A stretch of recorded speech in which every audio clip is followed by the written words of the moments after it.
বিরতির পর স্বাগত। রাজ্যের শিক্ষার মান উন্নয়নে রাজ্য সরকার বিদ্যাজ্যোতি প্রকল্পের উদ্বোধন করেছিল। সেই বিদ্যাজ্যোতি প্রকল্পের মাধ্যমে ছাত্রছাত্রীদের কিভাবে উন্নত শিক্ষা প্রদান করা যায় তার জন্যই এই প্রয়াস সরকারের। কিন্তু অভিযোগ, রাজ্যের বিদ্যাজ্যোতি স্কুলগুলির বর্তমানে বেহাল অবস্থা। শিক্ষক শিক্ষিকা না থাকার কারণে পঠন পাঠনের মান নিয়ে এবার উঠছে বড়সড় প্রশ্ন। রাজ্যের মুখ্যমন্ত্রীর হস্তক্ষেপ চাইছেন অভিভাবকেরা। সে বিষয়ে বিস্তারিত জানবো। টেলিফোন লাইনে রয়েছে নিউজ ভ্যানগার্ড প্রতিনিধি শেখ মনিরুল।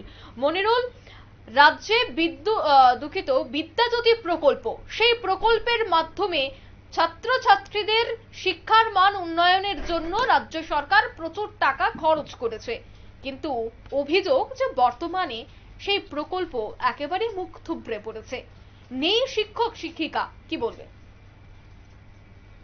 দেখো, নিয়ে কিন্তু রাজ্যের একাধিক স্কুলে কখনো ফিস নিয়ে অভিভাবক অভিভাবিকাদের প্রশ্ন রয়েছে।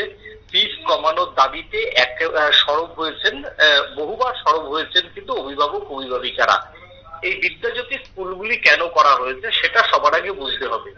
রাজ্যের ছেলেমেয়েরা যাতে সিবিএসই আইসিএসসি যে ইংলিশ মিডিয়ামের যে বেসরকারি স্কুলগুলি রয়েছে, সেই বেসরকারি স্কুলগুলিতে যে পঠন পাঠনের যে মান রয়েছে, বা রাজ্যের ছাত্রছাত্রীদের যাতে অল্প পয়সায় একেবারে ইংলিশ মিডিয়াম মাধ্যম যেগুলি রয়েছে সেই তার যে পড়ার মান, তার মানের সঙ্গে এই বিদ্যাজ্যোতি মানগুলোর সেম রেখে অল্প পয়সায় একটা পড়াশোনা করার সুযোগের সিদ্ধান্ত নিয়েছে। এটা শুধু এ রাজ্য নয়, বিজেপি আসার পর সারা ভারতবর্ষ জুড়েই কিন্তু এই সিদ্ধান্তটা নিয়েছে, এবং এক একটা রাজ্যে এক এক রকম নাম দিয়ে এইরকম একটা কনসেপ্ট গোটা ভারতবর্ষে বিজেপি শাসিত রাজ্যগুলিতে এই ধরনের স্কুল খুলেছে। কিন্তু তারপরেও দেখা গিয়েছে যে যেখানে এই ধরনের স্কুলগুলিতে যেখানে সরকারের একটা নিয়ন্ত্রণ রয়েছে, সেই স্কুলগুলিতেও কিন্তু অনেক সময় প্রশ্ন উঠেছে কি না, ফিস বর্ধিত হারে ফিস নিয়ে। পাশাপাশি এখন যেটা জানা যাচ্ছে যে রাজ্যের বহু স্কুলে বিদ্যাজ্যোতি যে স্কুলগুলি রয়েছে আগরতলা সহ বিভিন্ন জায়গায়, সেই জায়গাতে শিক্ষক শিক্ষিকাদের প্রয়োজনের তুলনায় অনেক কম রয়েছে।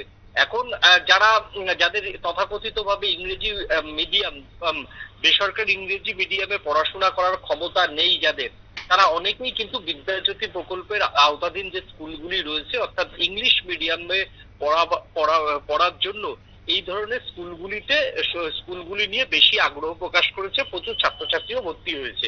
এখন অভিভাবকদের অভিযোগ, এই ধরনের স্কুলগুলিতে পর্যাপ্ত পরিমাণে শিক্ষক নেই, তার জন্য ঠিকঠাক ক্লাস করানো যাচ্ছে না, এবং ক্লাস করানো গেলেও সেগুলোর মান নিয়ে কিন্তু ইতিমধ্যেই প্রশ্ন উঠছে। কারণ একটা স্কুলের মধ্যে যদি শিক্ষকের অভাব থাকে, তাহলে একটা শিক্ষক বা একজন শিক্ষিকাকে কিন্তু কিছু বাড়তি ক্লাস নিতে হয়। সেই বাড়তি ক্লাস যদি নিতে হয় তাহলে তারা কি করবে, হয় সময় কমাবে, আর না হলে নিজের মতো করে পড়িয়ে দিয়ে বেরিয়ে যাবে। সেই ক্ষেত্রে সেই শিক্ষকেরও ছাত্রছাত্রীরা কতটা নিতে পারলো না তা যাচাই করা কিন্তু সম্ভব শিক্ষক শিক্ষিকাদের হয় না।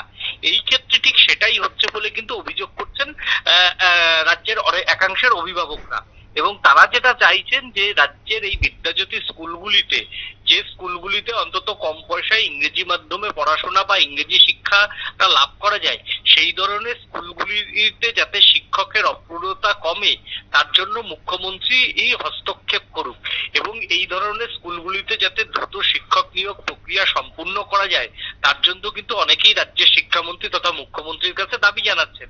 তার কারণ একটাই, শিক্ষকের যদি অভাব থাকে স্কুলগুলিতে, তার পঠন পাঠনের মান নিয়ে কিন্তু সেইভাবে পঠন পাঠনের মান উন্নতি হয় না।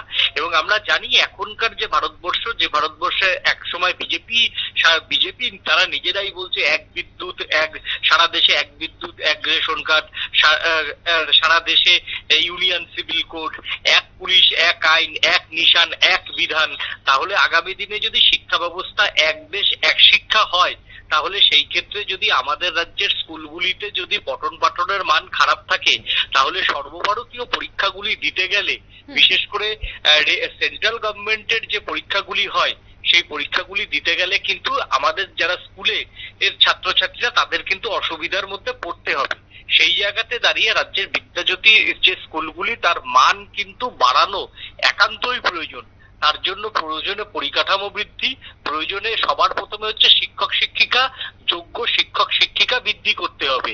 ক্লাস একটু রুম কম থাকলেও সেটা হয়তো চালানো যায়, আলো জ্বললো কি জ্বললো না তাতেও ম্যানেজ করা যায়, পাখা জ্বললো কি পাখা চলছে কি চলছে না সেটাও ম্যানেজ করা যায়। কিন্তু যদি শিক্ষক শিক্ষিকা অভাব থাকে, বিশেষ করে আজকের দিনে যদি ম্যাথামেটিক্স এর শিক্ষক, ফিজিক্স এর শিক্ষক, এই যে মানে সায়েন্স গ্রুপের যদি শিক্ষকের অভাব থাকে, তাহলে কিন্তু সেই যে অভাব সেটা দূর করা যায় না। এই বিষয়টা কার্যত রাজ্যকে বুঝতে হবে। একটা প্রকল্প ঢাকঢোল পিটিয়ে খুলে দিলাম।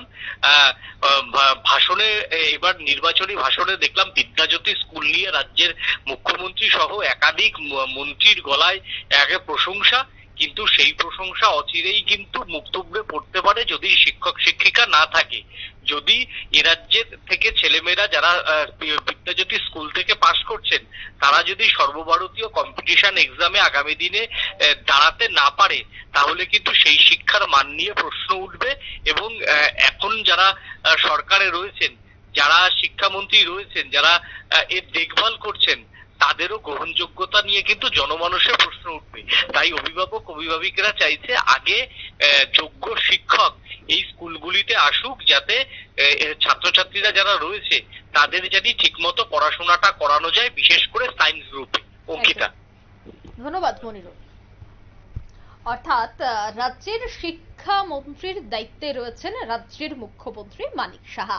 তাই অভিভাবকেরা এবার মুখ্যমন্ত্রীর হস্তক্ষেপ চাইছে বিদ্যাজ্যোতি প্রকল্পের হাল ফিরিয়ে আনতে।